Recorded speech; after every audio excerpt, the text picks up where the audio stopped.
Want 6 more tips to increase the organic visibility of your website? Of course you do. If you saw our recent video where we shared 6 tips from the SEO and digital strategy teams here at Exposure Ninja, you're going to love this because we're sharing 6 more. So what we did is we brought in some of the ninjas to give their very best essentials, i.e. low-hanging fruit SEO tips. So we're not talking about anything here that's like super technical or super advanced. What we're trying to do is make sure you've got the basics covered, because often with SEO, it's fixing the basics that gives you the biggest jump in results. So I hope you enjoy them. And don't forget, if you want some free help with your SEO and digital marketing, you can go to exposureninja.com and request a free digital marketing review. We will take a look at your website's SEO and give you some advice on how to increase your ranking, organic traffic, and conversions. Just go to exposureninja.com to do that today.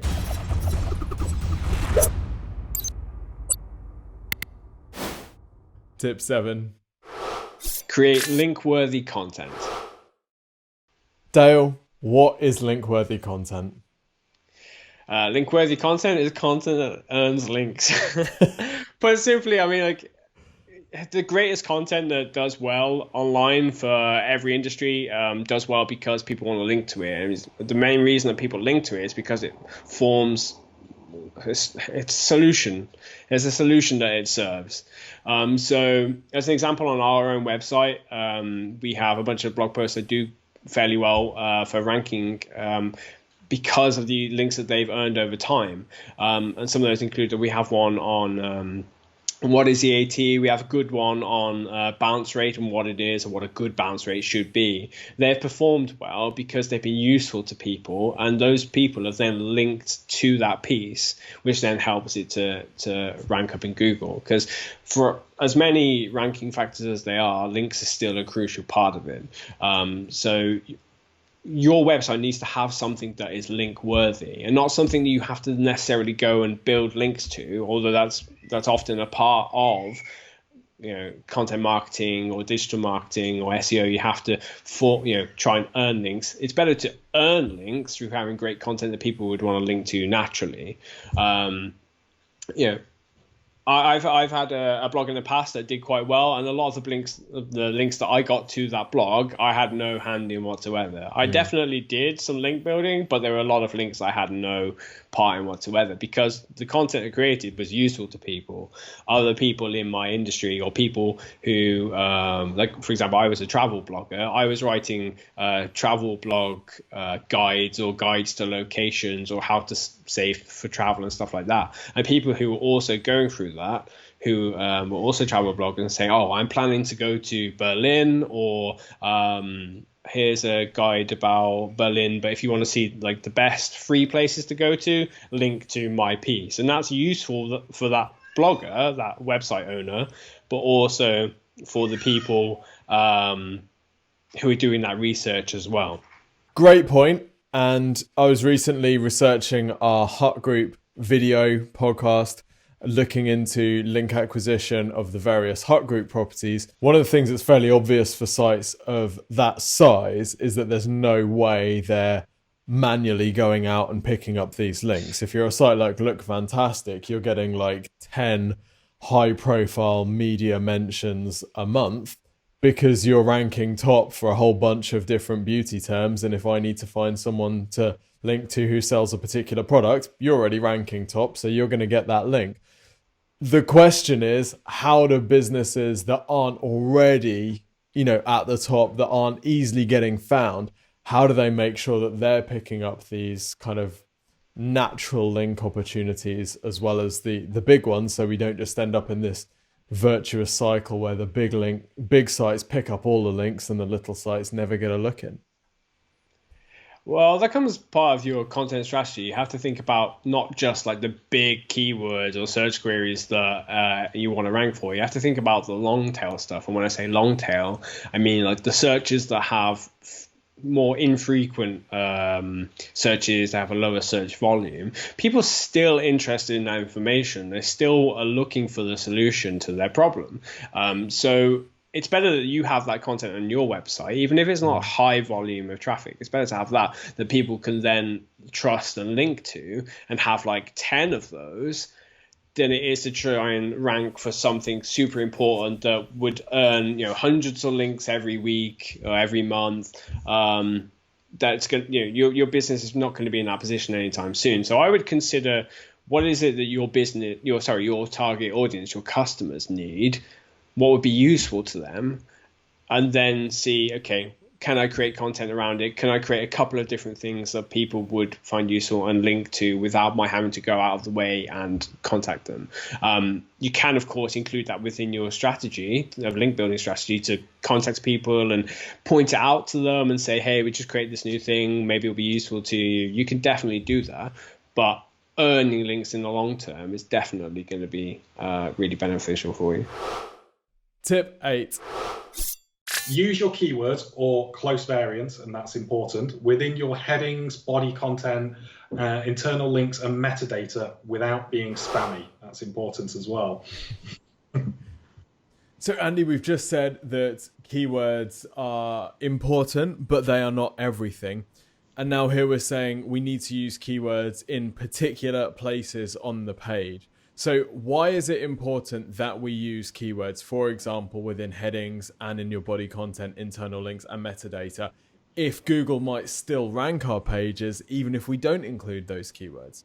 So the important part is or close variants.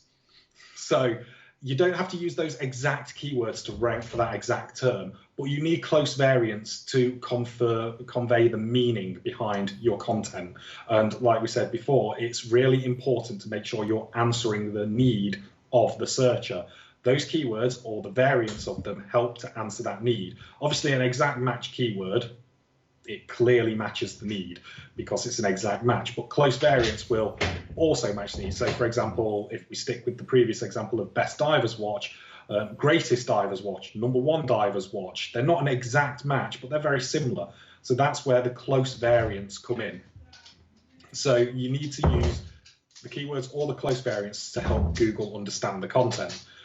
You also then need to use them in particular places on the page, because some places have slightly more weighting in terms of how Google evaluates the content. So for example, your page title, some people know it as a meta title, a page title, that is, Google understands that's the title for the page. So it expects it to be a concise summary of what the page is. So that having your keywords in there helps you rank for those selective keywords, because if you set in your page title, best divers watches reviewed, Google knows that this page is all about reviewing the best divers watches because you've told it that's what it's all about.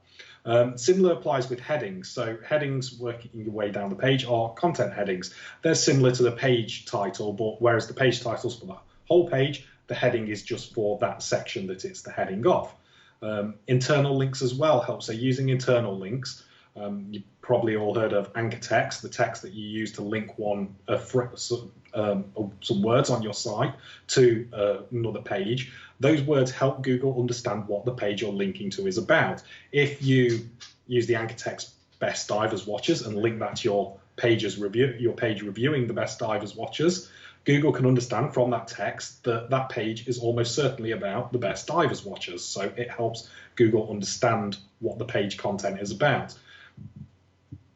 So part of what Google's ranking, so Google's ranking you for quality, which is a huge factor in ranking, but it's also ranking you based on how certain it is about what your page is about. So all these factors help make Google more certain that your page is about this content, so it knows which searchers are appropriate to rank it for.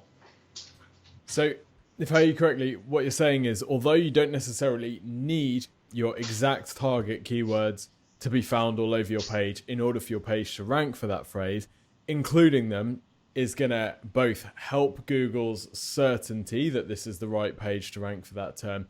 It's also going to help users, because if they've got that keyword in their head when they land on the page and then they see it straight in front of them, then that's obviously, it's going to increase their confidence as well.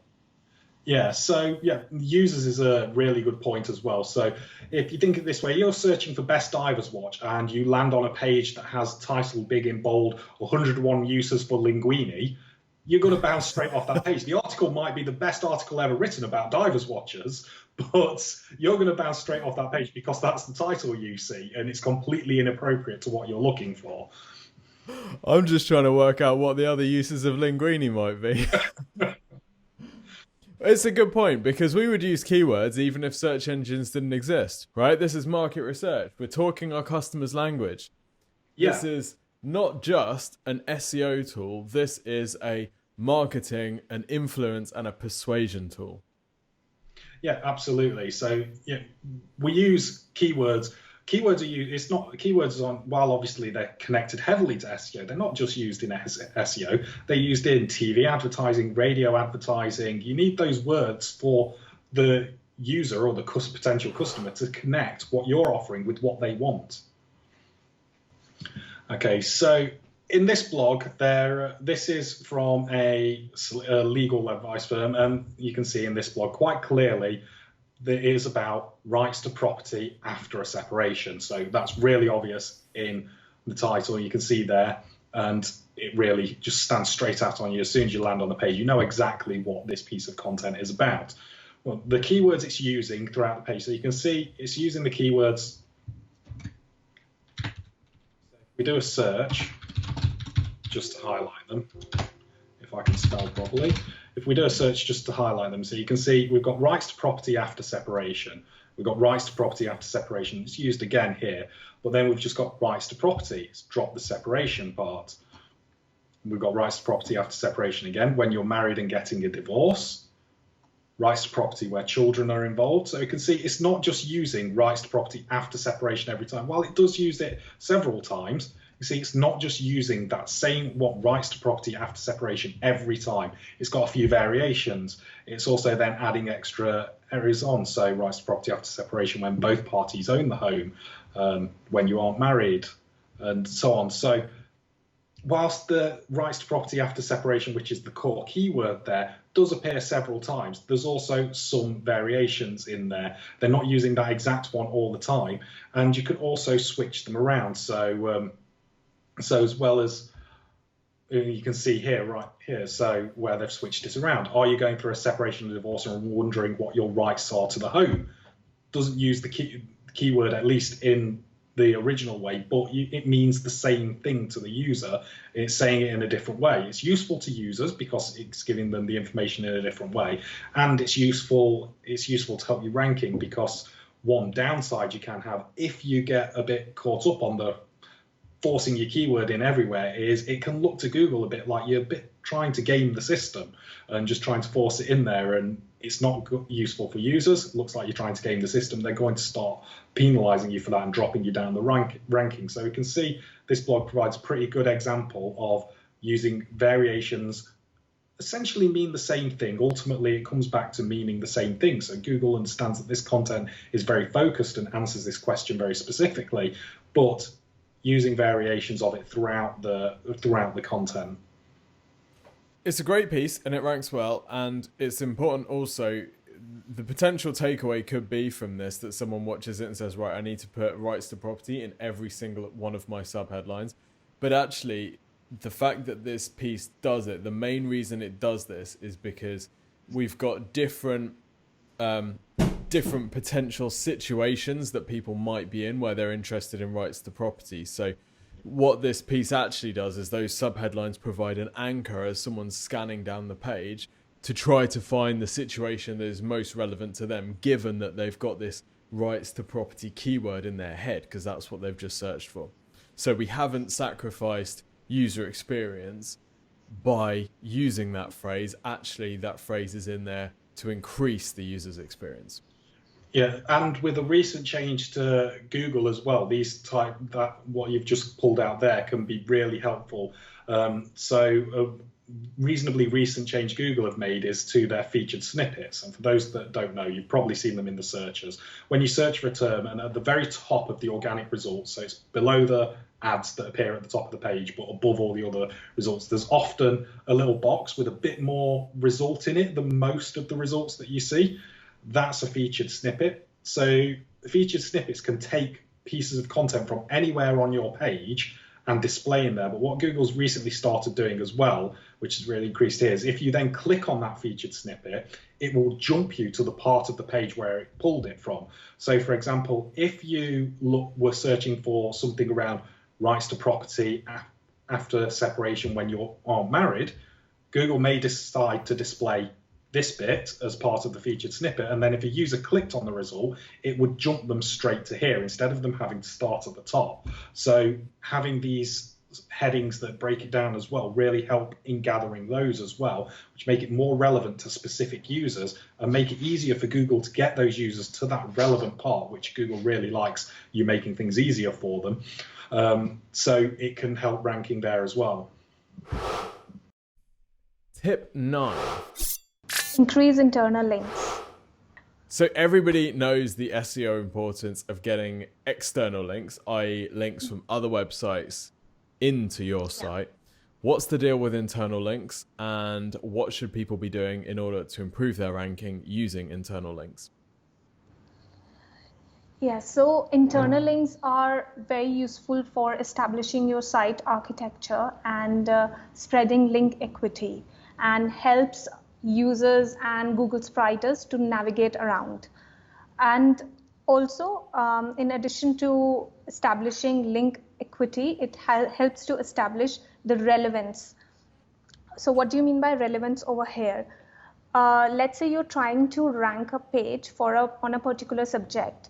So for example, Exposure Ninja has written a guide on inbound marketing, and that's what they are trying to rank for, inbound marketing and that particular page. So in order to get that page ranked, Google expects to see that there are other supporting articles as well linking to this page. We know that there should be external articles linking to this page, but we also want that internally, whatever links we have, they should also be supporting to this page with the anchor text that we are trying to rank. Inbound marketing, for example, over here. And then internal links help Google crawlers reach to every single page of the website, which may be hidden deep into your website, which you will not find easily without doing at least 3 or 4 clicks. So that's how, with the help of internal links, we can make the navigation for users very easy. So if we take an example, then let's say someone has written a blog. Let's say they're an accountancy firm and they've written a blog about 5 ways to save tax, right? And what they might do is they'll be getting loads of traffic and loads of ranking for that blog. In order to increase the ranking of their service pages, then they might have internal links in that blog copy, which then drives people to our tax accounting page or the VAT accounting page, right? Yes. So you always want to convert the traffic that is coming to your blog pages. So it's the best way to link out to your services pages from your blog pages, especially those are getting a lot of traffic. So because at the end of the day, the aim is to make money from the website. So you want to convert as much traffic as possible. So yeah, that's the strategy to be followed, that link out to your services pages from the blog posts. And are there any rules or guidelines about where those internal links should be in that blog post? I would say everything should be done from a user's perspective, that it should not affect the engagement rate, which is engagement metric like bounce rate. So if you stuff your articles with too many internal links, that makes difficult for user to read the article, or it doesn't give a good experience, then it's not a good practice. So usually as a SEO, I suggest to have 6 to 7 internal links and never have an internal link in the start of the article. So you're starting an article with an internal link, that doesn't sound right. And from a user's perspective as well. Google as such hasn't given any written guidelines that you should do this and that for internal links, but as Google has clearly said that user experience is one thing that Google is looking after. So that's what we need to look after as well. And having an article stuffed with internal links, we know that it's not good for user experience. So yeah, so when I am feeding internal links in an article, I do it from user's perspective, that it should provide good user experience and should solve my internal link purpose as well, which is linking out to other articles and making sure that it actually links out to the relevant articles, not to any non-relevant articles, because then we will lose the user. So to find potential internal link opportunities, we will again use Screaming Frog tool. So I have already started scrolling this website, exposureninja.com. So I will show you how you can find the opportunities. So you click on internal, you will click on blog, and you will see in links and out links. So I'm gonna head to section outlinks. That is showing you all the links that are pointing from the article to other sections of the website. So you will see this whole list that it's pointing to, right? So, and you will see the anchor text as well. So you will see the anchor text, what it's linked from. And again, I'll stop it because we have to download this list. So you will do bulk export all outlinks. That just makes things easier for you to scan through the list. And then. So Ritu, these are links to other pages on Exposure Ninja, or these are links to pages outside the site? Both. So we have to filter out the external links, any links outside of Exposure Ninja, because over here we are focusing on internal links. So I'll show you how you can filter out. In your Excel, if you just add a filter, data filter, you can text contains exposure ninja.com. So we only want to see links that are going to exposureninja.com. For this particular task, we are not concerned about any external links outside exposureninja.com. So we're going to filter out those links. So now it's showing you how many pages, how many links we have per article. Tip 10. Improve metadata. Ritu, metadata is one of my favorite things in the entire world, which I admit puts me in a relatively small category. Why is metadata, as an SEO, also one of your favorite things in the world? Metadata is very powerful. So it improves your chances of being discovered in Google for various search terms, and it helps to improve your click-through rate and eventually drive more traffic to the website. So for people who are like, metadata, that sounds boring, what actually is metadata? Yeah, so metadata is essentially two main things: page title and meta description. So what is page title and meta description? The text that you will see at the top of your URL bar, that is your page title, and that ideally should be different for every single page of your website. Let's try another page. Let's go to search engine optimization page. A good website will have unique page title, unique metadata for every single page of the website. And why is that? Because page title and meta description is a reflection of the content of your page. It tells Google what the page is about. So essentially, if you have different pages, then it should have unique page title and meta description. So this is the page title. Now the second is meta description. You can't see it on the page. It's not visible anywhere on the page. Now, if you head to Google, you search for any search term, digital marketing agency London, for example, and the first result that you see is this. And this text that Google is showing is pulled from your page title. So this is your page title, and this text is pulled from your meta description. So how do I know what is meta description for my website for this particular page? There are two ways to check. There are many ways to check. I'll show you two ways. First way, you click on view page source, and then you search for description.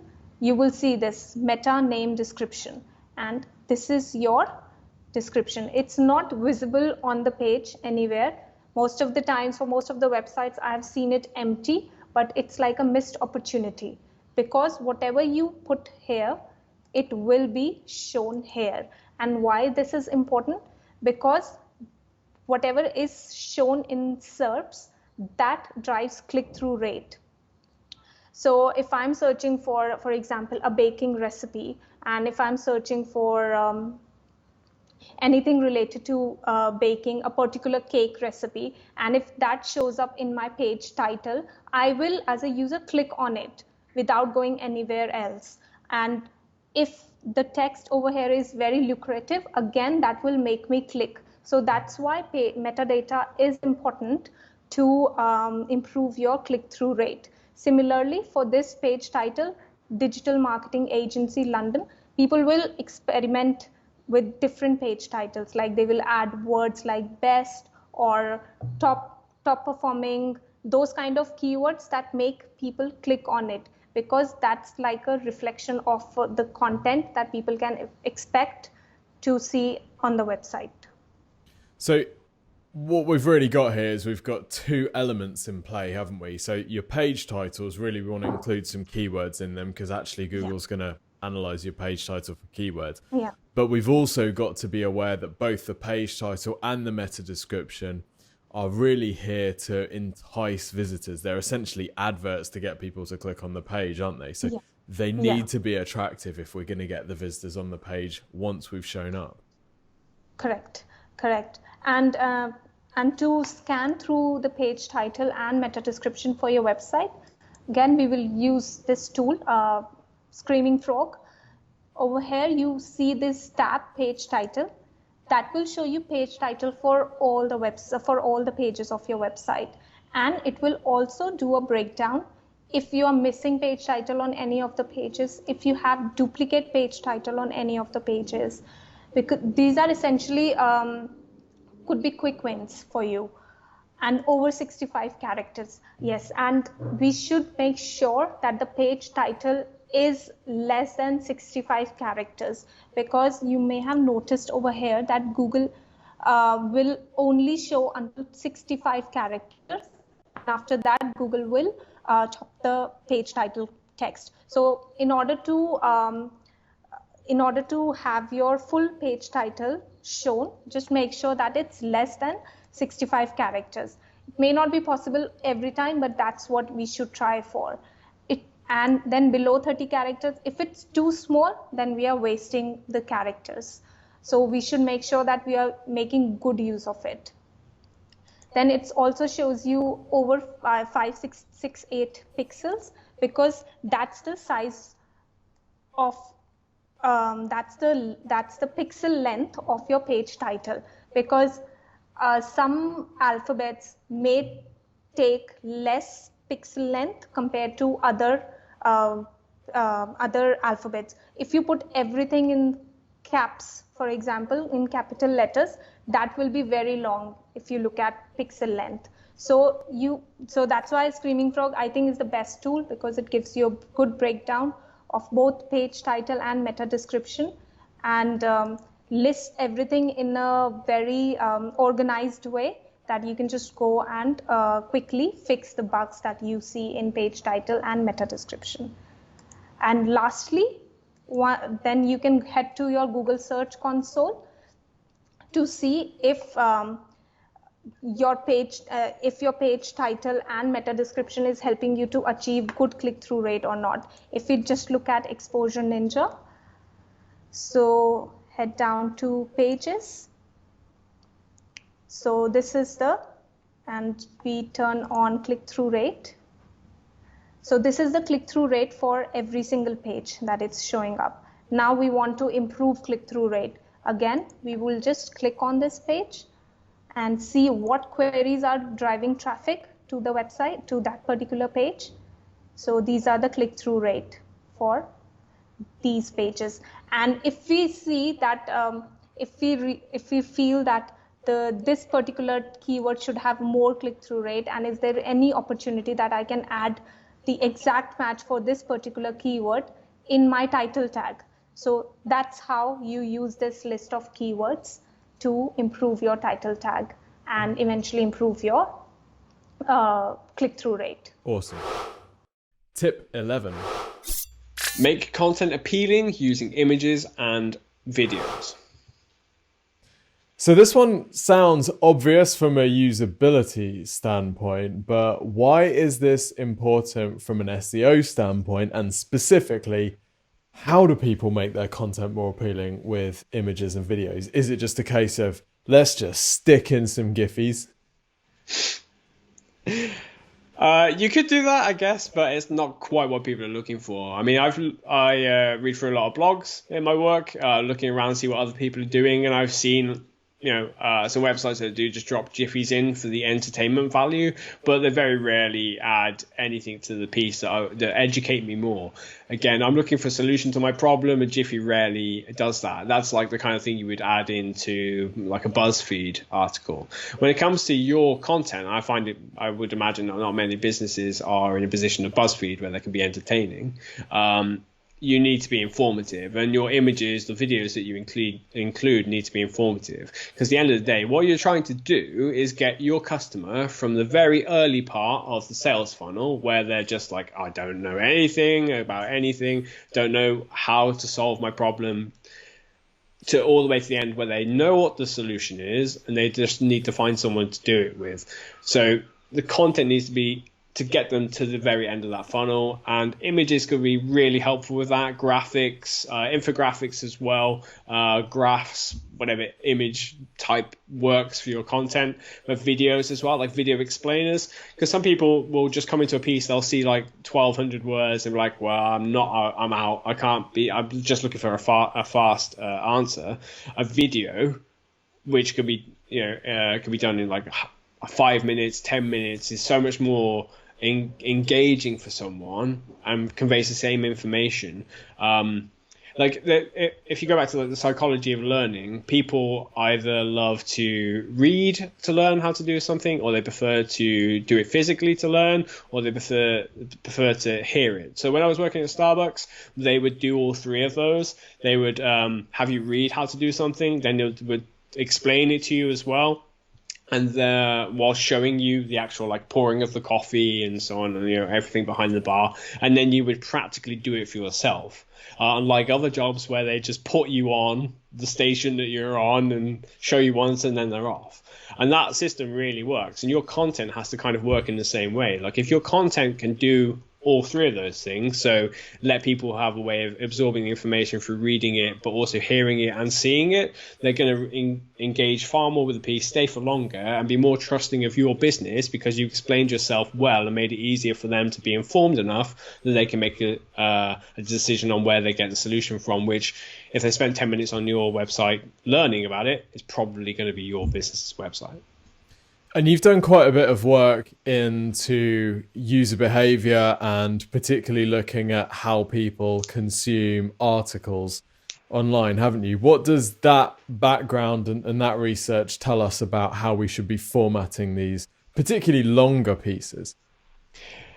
Well, there's a lot of research that's happened over the last few decades, and it keeps coming. People keep going back to it and revising it, going back to revising it. The one I love is the Nielsen Norman group, who did the F-shape study like 10, 20 years ago, which if you're watching, you don't know what that is. That basically says that when people read, I think specifically the internet, maybe papers as well, but they do a kind of F shape. They read the title, they come down. Well, if I point that way, it's a backwards F. If you're watching this on video, I'm pointing out an F in the air.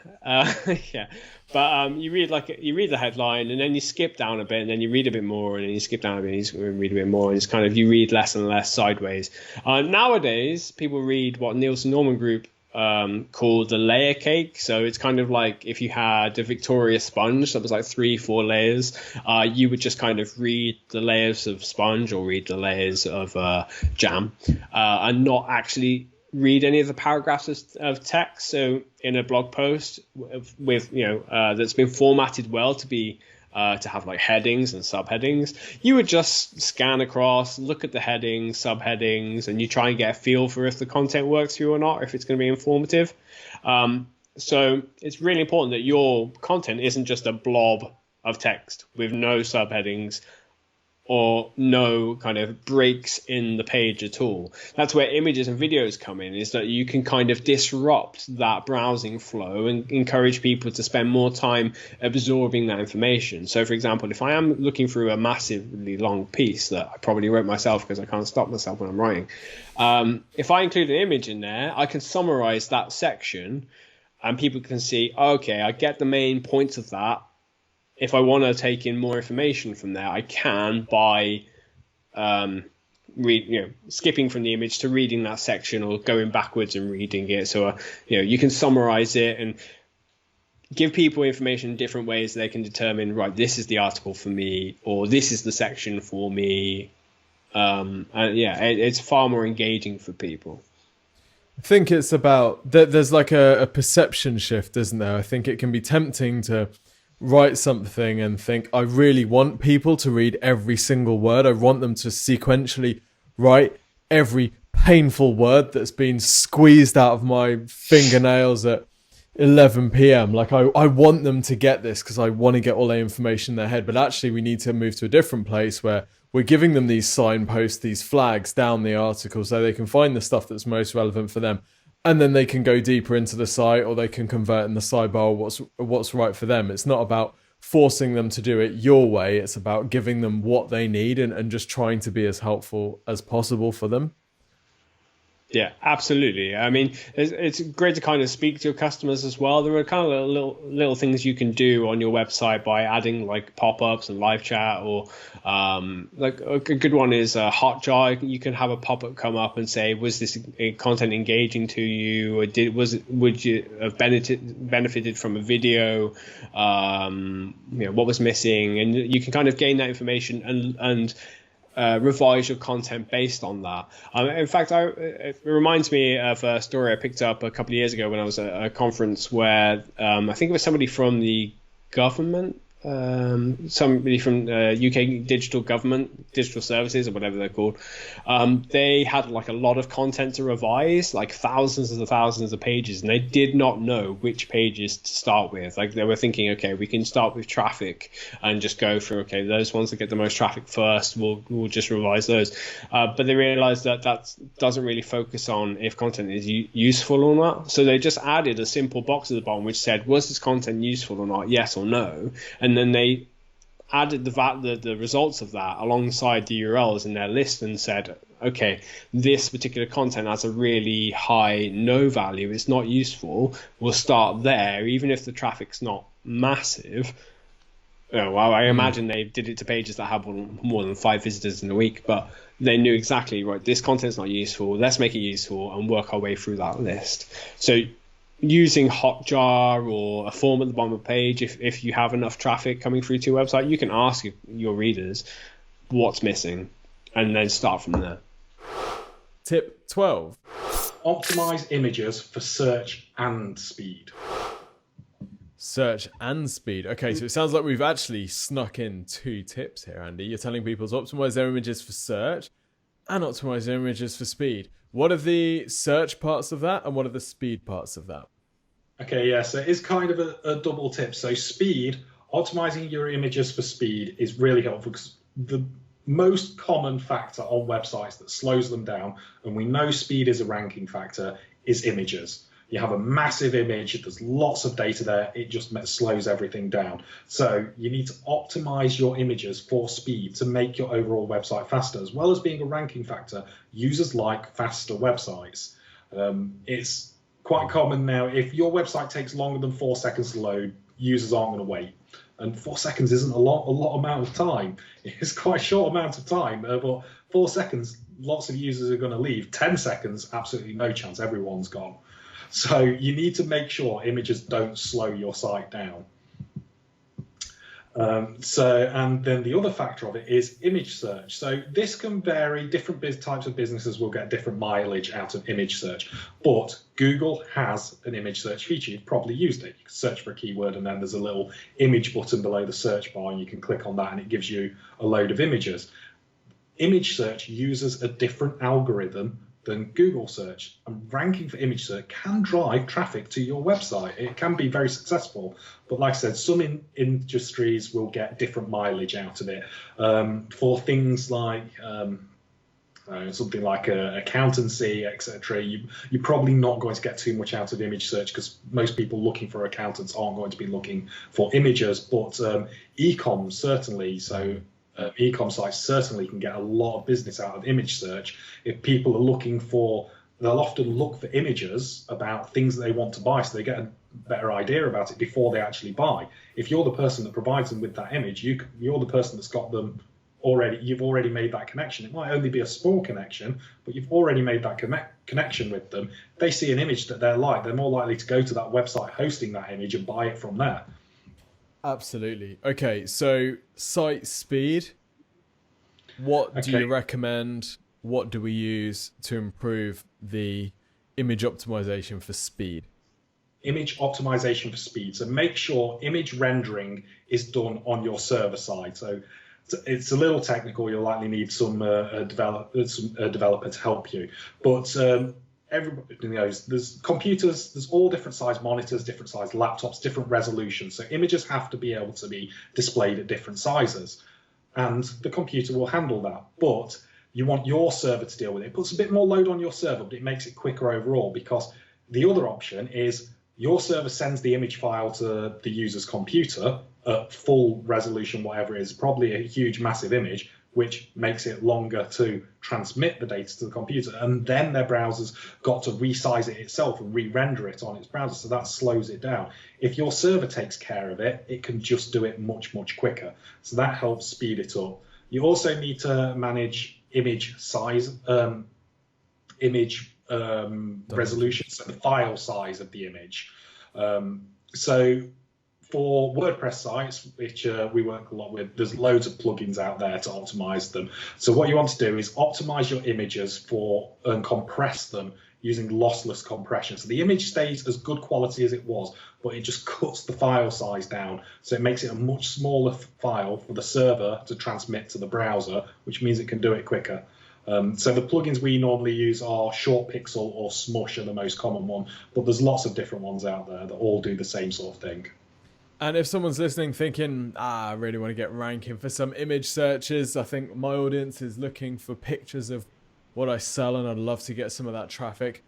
How can they do that?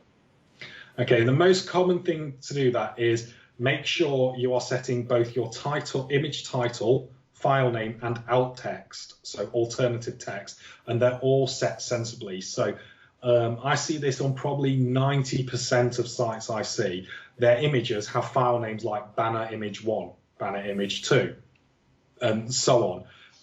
That's never going to help you to rank for in image search. Certainly, you're never going to rank in image search with titles like that, because Google can't understand what an image is. It's still only a machine. It can't look at an image and understand. I know that is a picture of a Ferrari, for example. It just knows it's a picture with so many red pixels and so many gray pixels and so on. So it needs these files, so the file name, the title, and the alternative text, that it can read that to understand what those images are about. So you need to make sure they're set correctly. So the file name isn't so important, but you need to make sure it's it makes sense to what it is. So the file name you've got a bit more leeway on because it's a file name, but the title, certainly you need to make sure that it explains what the image is. Same as you would do for a page title. If you were writing a document, the title you'd set at the head of the page, the same rules apply. It needs to explain. You don't need to go into too much detail, but it needs to be accurate to what the actual image is. So if you read the title out to someone, they would have a rough idea of what that image is going to look like. And then the alternative text, or the alt text, goes a bit further. So the alt text is primarily used for visually impaired people. So if they go on your site, they obviously will struggle seeing images, and a lot of visually impaired people will have a text-to-voice program on their computer that will read it out. That program would read the alternative text to the user, so they knew what the image was about. So you need to set your alternative text to explain what the image is about. Again, you don't need to go into whole details and write full paragraphs, but it should give a reasonable explanation of what the image is. So if you read the alt text to somebody, they would have a rough mental image of what that picture is that wouldn't be too far away from the actual image. So, for example, it'd be something like, say you had a picture of some pancakes. You're a restaurant, you got a picture of some pancakes on your site.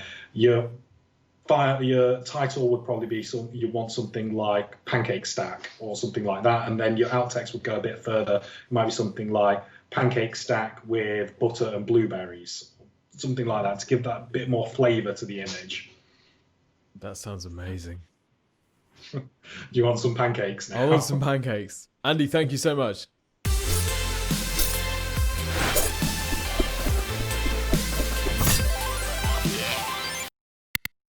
So those are your final 6 tips. We might do some future episodes. We actually have a whole bunch more tips. If you're keen for that, then drop us a comment on one of our social channels and let us know. Don't forget to subscribe to the podcast and our YouTube channel. You can search for Exposure Ninja on your podcast platform or on YouTube. And also check us out on social media at Exposure Ninja on all of the different platforms. Don't forget also to request your free website and digital marketing review. All you need to do is go to exposureninja.com, tell us a little bit about your business and your goals, and we will then record you a 15-minute video showing you how to increase the volume of leads and sales that your website generates for you. We'll take a look particularly at areas like SEO, pay-per-click, social media, and conversion rate optimization as well. We'll put all of this into a video and suggest your prioritized action plan over the next 12 months to get to whatever marketing goals you tell us you need to hit. Completely awesome service, totally free. So go to exposureninja.com for that. Until next time, see you soon.